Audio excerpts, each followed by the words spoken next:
Hello everyone, it is me, Cookie Dough Ice Cream 13, and I am back from being insanely busy for the past few weeks. And I got cold, so I put on my ginormous unicorn robe. Hang on, let's go full in. Yay, now I'm a unicorn. Anyway, I am in a slightly different location. Like my usual filming spot is still over there, but it was a bit of a mess. So I moved to my desk. And I got my doll collection background, got my books, everything.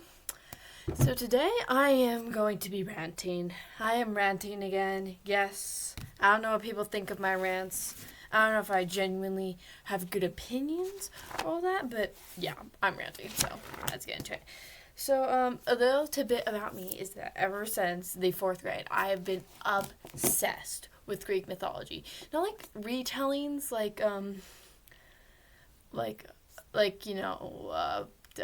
like retellings, like stuff that is modern. I prefer classic Greek myths. I feel like those are just like really good.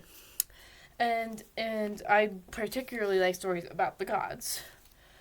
So for Christmas one year, my older sister got me this book called Rick Riordan's Percy Jackson's Greek Gods.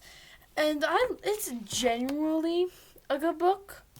Bit disclaimer here, I have not read Percy Jackson. I do not know a thing about Percy Jackson. I probably should have read Percy Jackson, but I tried. I really tried.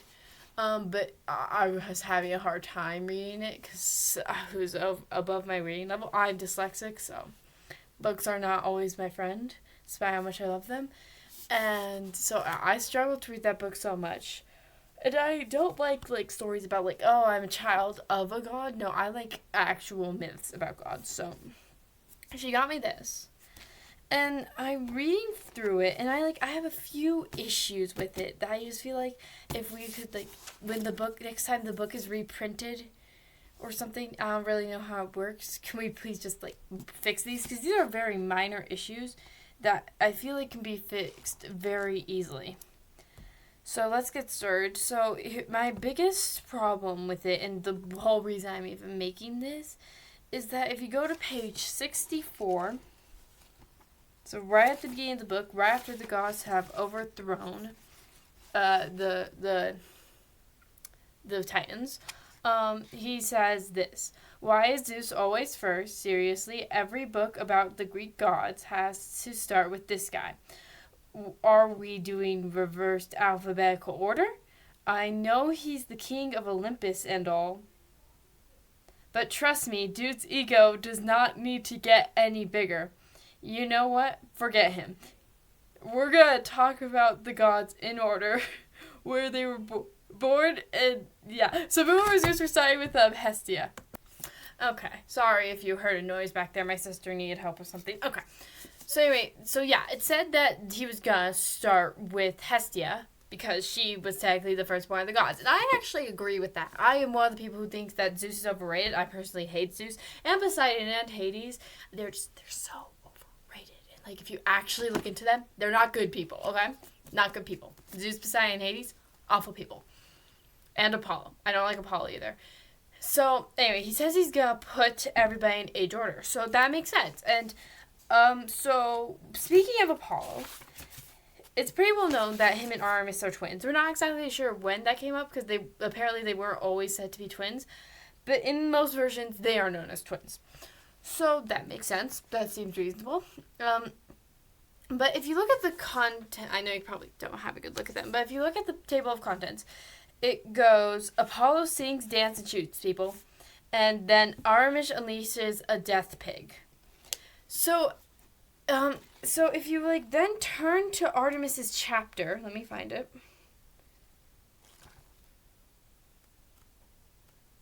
Hang on. Almost there. Okay, here we go.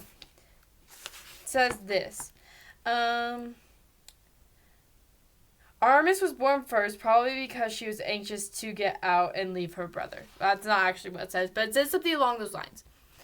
Now, I just want to clarify here that I mean no disrespect to Rick Riordan. I think he's an amazing author, and I think his books are probably really good, and I should maybe give the Percy Jackson and Olympians another shot.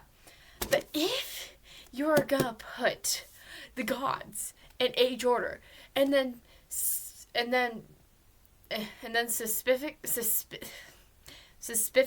state that Artemis was born first, and then proceed to put Apollo before her, and have no reasoning behind it apart from the fact that he's the golden child. I'm sorry, my friend. I am sorry, but that just isn't okay. That's just not fair.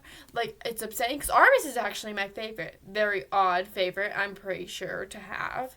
But I do love Artemis. So it's the mere fact that she just, like, she just got her spotlight taken away from her. The spotlight that she deserves. Like, it's Artemis, guys. Come on.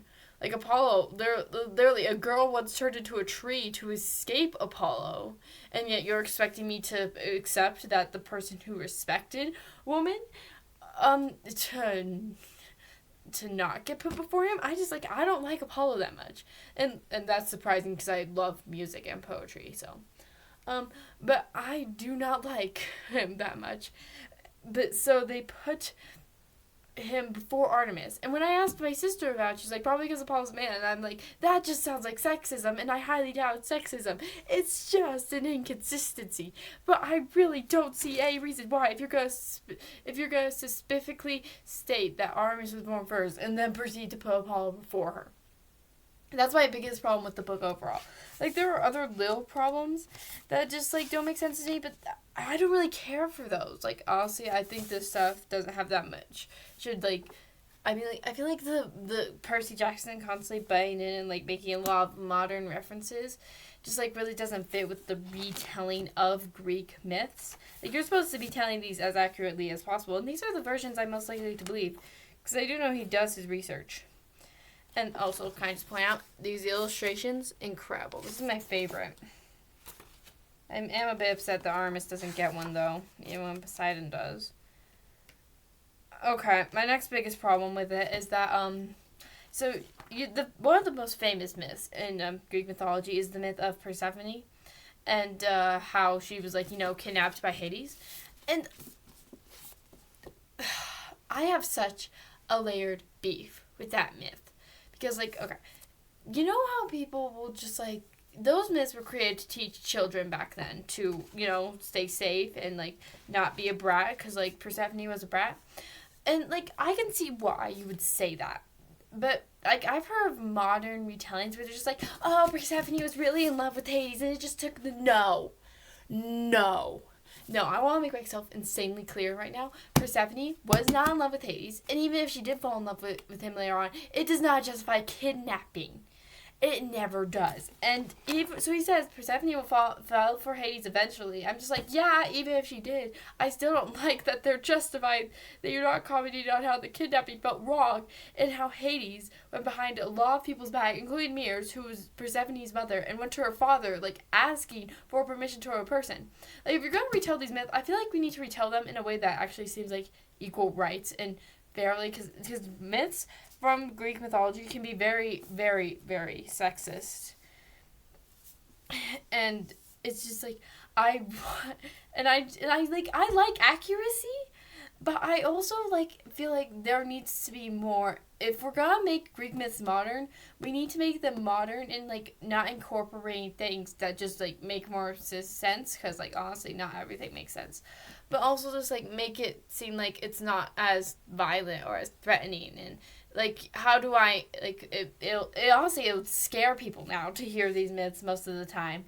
So people change them. But I feel like we could still have accurate myths that are still good, if that we don't worry about. Like, I have, another one of the myths in this book, if you look in Aphrodite's chapter, is how she helped. She took a boy that was an infant. I forget the exact details, and went to Persephone for help, and how her and Persephone raised that child.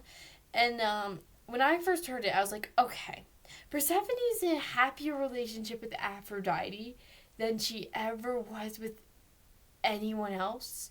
And, like, yeah, I will say I am a queer ally.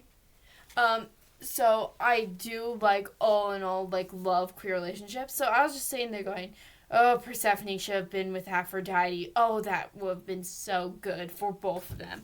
I'm actually not a big Aphrodite fan either, so I'm surprised I said that. Yeah, so those are my yeah, I actually have a lot of thoughts on Greek myths and all in all.